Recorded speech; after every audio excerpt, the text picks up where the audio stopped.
اعوذ باللہ من الشیطان الرجیم بسم اللہ الرحمن الرحیم. السلام علیکم dear students.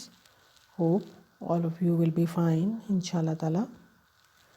Dear students, according to Sahih Bukhari and Sahih Muslim, the Prophet, peace be upon him, said, when Allah subhanahu wa ta'ala decreed the creation, he wrote in his book, which is with him on his throne, my mercy prevails over my wrath. Let's start our lecture with the revision of chapter number 11, part 2, first year at Harrow. First year at Harrow was written by Sir Winston S. Churchill. He was born in 1874 and died in 1965. And Winston S. Churchill was Britain's Prime Minister during the Second World War. He was the gem of English politics and literary writing. He describes his school experiences of learning English, the great successes that he achieved through the English language help us to understand how we as a nation can learn English to our advantage as well. Churchill, the Prime Minister of Britain during and after the Second World War, describes his admission to Harrow, a famous public school where high fees are paid privately in London, and his studies there.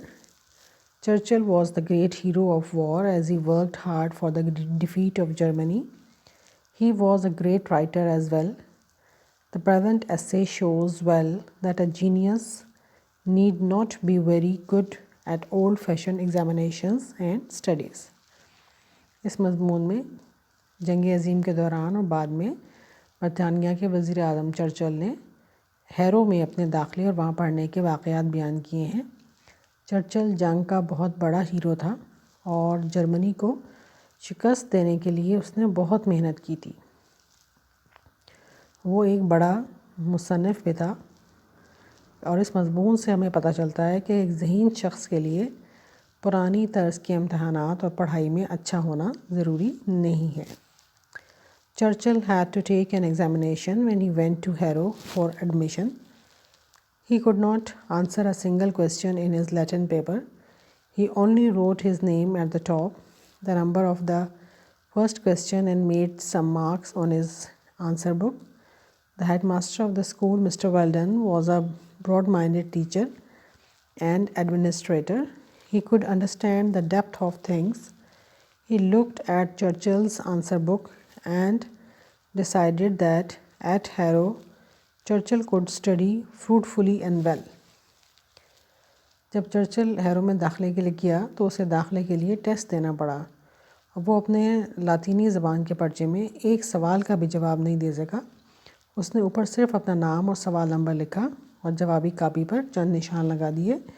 School کا head master mister well done ایک وسیع النظر استاد تھا. وہ چیزوں کی گہرائی کو سمجھ سکتا تھا. اس نے چرچل کی جوابی کاپی کو دیکھا اور فیصلہ کیا کہ ہیرو میں چرچل بہتر اور نتیجہ خیز تعلیم حاصل کر سکتا ہے.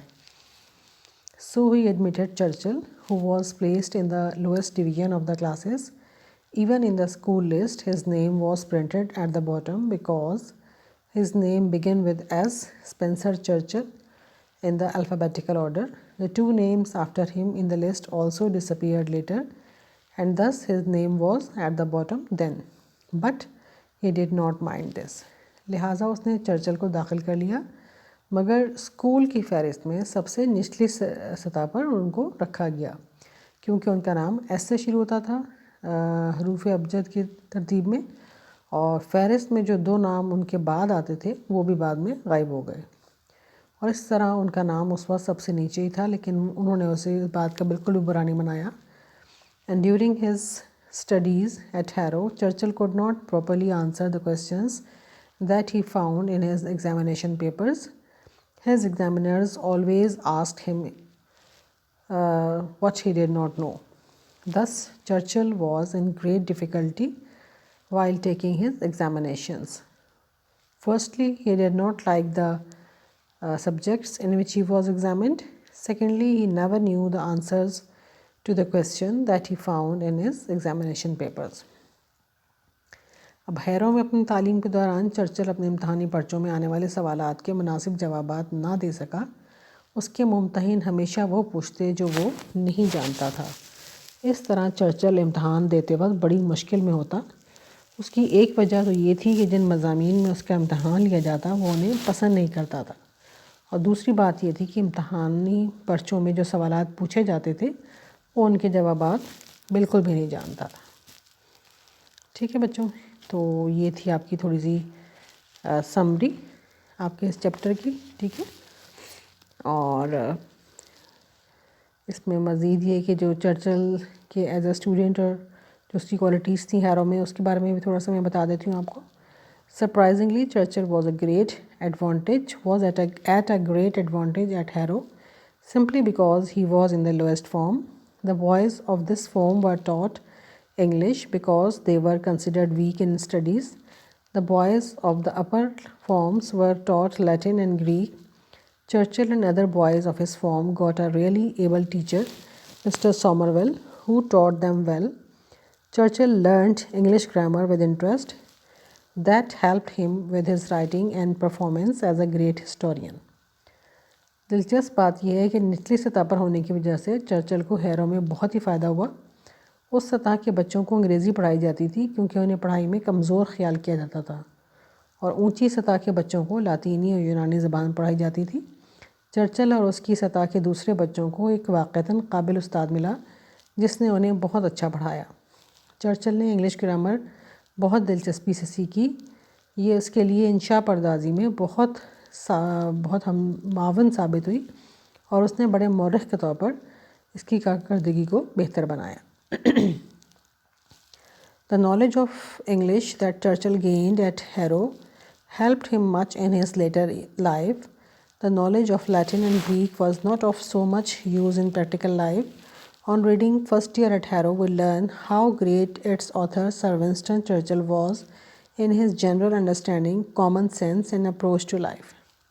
اور انگریزی کا جو علم چرچل نے ہیرو میں حاصل کیا وہ اس کی بعد کی زندگی میں بہت کام آیا. لاطینی اور یونانی کا علم عملی زندگی میں کوئی زیادہ استعمال نہیں ہوتا تھا. ہیرو میں پہلا سال پڑھنے کے بعد ہمیں پتہ چلتا ہے کہ اس کا مصنف سر ونسٹن چرچل عام سمجھ بوجھ اور زندگی کے معاملات تک رسائی میں کتنا طاق تھا. First of all, Churchill, even at the age of 12, kept cool when he faced extremely difficult situations. When he went to take his entrance examination at Harrow, he found himself unable to answer a single question in the Latin paper. He did not get upset at all, and he silently and at ease wrote his name at the top of the page and then the number of the question within brackets. Instead of writing at length, he put some marks in ink, and strangely he wrote and did all this so beautifully that the headmaster got impressed and admitted him. سب سے پہلی بات تو یہ کہ 12 سال کا ہوتے ہی Churchill شدید مشکل صورتوں میں ٹھنڈے دماغ سے کام لیتا تھا. جب وہ ہیرو میں داخلے کا امتحان دینے گیا تو اس نے لاطینی کے پرچے میں اپنے آپ کو ایک بھی سوال کا جواب دینے کے قابل نہ پایا. وہ قطعاً برہم نہ ہوا اور اس نے خاموشی اور آرام سے صفحے کے اوپر شروع میں اپنا رول نمبر اور اس کے نیچے بریکٹ میں وہ سوال لکھ دیا.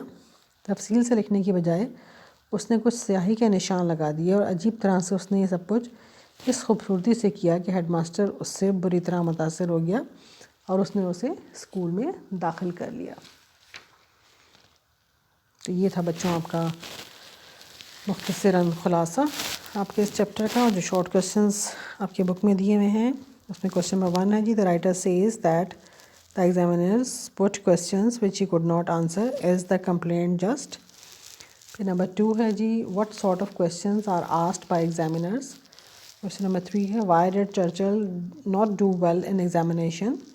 Question number 4 how did Churchill do his Latin paper. اس کے بعد question number 5 Churchill was taught English at Harrow and not Latin and Greek. Was it a gain or loss. ٹھیک ہے. Question number 7. In after years, how did the knowledge of English stand Churchill in good stead? Number 8. Write an appreciation or criticism of Churchill's views in regard to the study of Latin, Greek and English and their value in earning a living. تو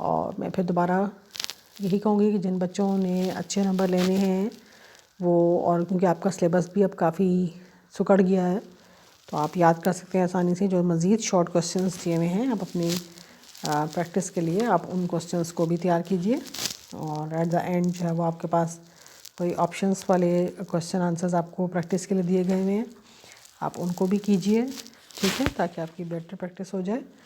اور اس کے ساتھ ساتھ اپنے بچوں idioms کرنے ہیں. ایڈیمز اب آپ نے 51 to 60 کرنے ہیں آج سے، ٹھیک ہے، آج والے دن کی. اور اس کے بعد جو آپ کا ایسے ہے آج کے لیے، according to your smart syllabus is advantages and disadvantages of cell phone. یہ ایسے نمبر 11 ہے آپ کا، ٹھیک ہے. اور ساتھ میں آپ نے ٹرانسلیشن کرنی ہے. پیرا نمبر 43 ہے آج آپ کا ٹرانسلیشن کا. سن لیجئے، یہ جو ہے بچوں ڈائلاگ کی شکل میں ہے. آپ نے اسی طرح سے ہی کرنا ہے اسے، اور کر کے ذرا مجھے دکھا بھی دیجیے گا تاکہ مجھے تسلی ہو جائے کہ آپ نے کیسے کیا ہے. پہلے آئے گا جی جاوید. جاوید کے آگے آپ نے 2 ڈاٹس لگانے ہیں. پھر رضا آپ کیسے ہیں، یعنی جاوید رضا سے پوچھ رہا ہے کہ آپ کیسے ہیں. رضا: ہیلو جاوید، میں بالکل ٹھیک ہوں. کیا آپ آسٹریلیا سے مستقل طور پر واپس آ گئے ہیں؟ یہ سوالیہ نشان ہے آگے. پھر جاوید کی سیئنگ ہے بچوں. جاوید: مستقل طور پر واپس نہیں آیا ہوں. 1 سال بعد گرمیوں کی چھٹیوں میں وطن آنے کا موقع ملا تو پہنچ گیا. Full stop. اب چھٹیاں ختم ہوں گی تو واپس چلا جاؤں گا. Full stop. دل یہیں آپ کے پاس چھوڑ جاؤں گا اور جسم لے جاؤں گا. Full stop. اس کے بعد رضا ہے، وہ کیا کہتا ہے جی، واقعی آپ کو اپنے ملک سے بہت محبت ہے. مجھے تعجب ہے کہ آپ نے فیصل آباد کی زرعی یونیورسٹی میں کیوں اپنی پڑھائی جاری نہیں رکھی. Full stop. یہ یونیورسٹی بڑی ہے اور مشہور بھی. Full stop. جاوید: واقعی ہمیں فیصل آباد کی زرعی یونیورسٹی پر فخر ہے. میں آسٹریلیا اپنے علم میں اضافہ کرنے گیا ہوں. Full stop. میری ہی طرح آسٹریلیا کے زرعی ماہرین اور اسٹوڈنٹس بھی پاکستان آئیں گے اور ہم سے سیکھیں گے. ٹھیک ہے. تو اس میں جیسے ہی رضا جو پوچھ رہا ہے اس سے کہ کیا آپ آسٹریلیا سے مستقل طور پر واپس آ گئے ہیں. Have you return permanently from Australia. ٹھیک ہے، یہ آپ کا ہنٹ ہے انگلش کی ورڈز میننگ کے حوالے سے.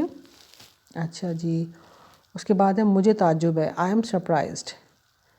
یہ رضا کی سینگ میں آ رہا ہے. اور آپ نے اپنی پڑھائی کیوں جاری نہیں رکھی.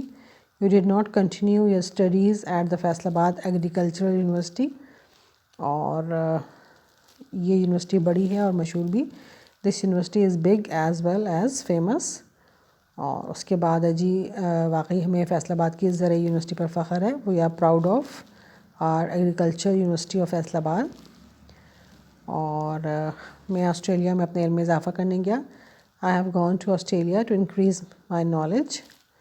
میری ہی طرح آسٹریلیا کے زرعی ماہرین اور اسٹوڈنٹس بھی پاکستان آئیں گے اور ہم سے سیکھیں گے. Just like me the Australian agriculture experts and students welcome to Pakistan. ٹھیک ہے بچوں، تو یہ آپ کے ہینڈس بھی میں نے آپ کو بتا دیے ہیں. اس کو اپنی کاپیز میں کرنا ہے آپ نے سولو. ٹھیک ہے، تو انشاءاللہ جیسے ہی کالج کھلیں گے میں آپ کا یہ ریٹرن ورک بھی ساتھ ساتھ چیک کروں گی. ٹھیک ہے، تو آج کے لیے اتنا کافی ہے. اپنا خیال رکھیے گا. اگلے لیکچر میں انشاءاللہ ملاقات ہوگی. تب تک کے لیے اللہ حافظ.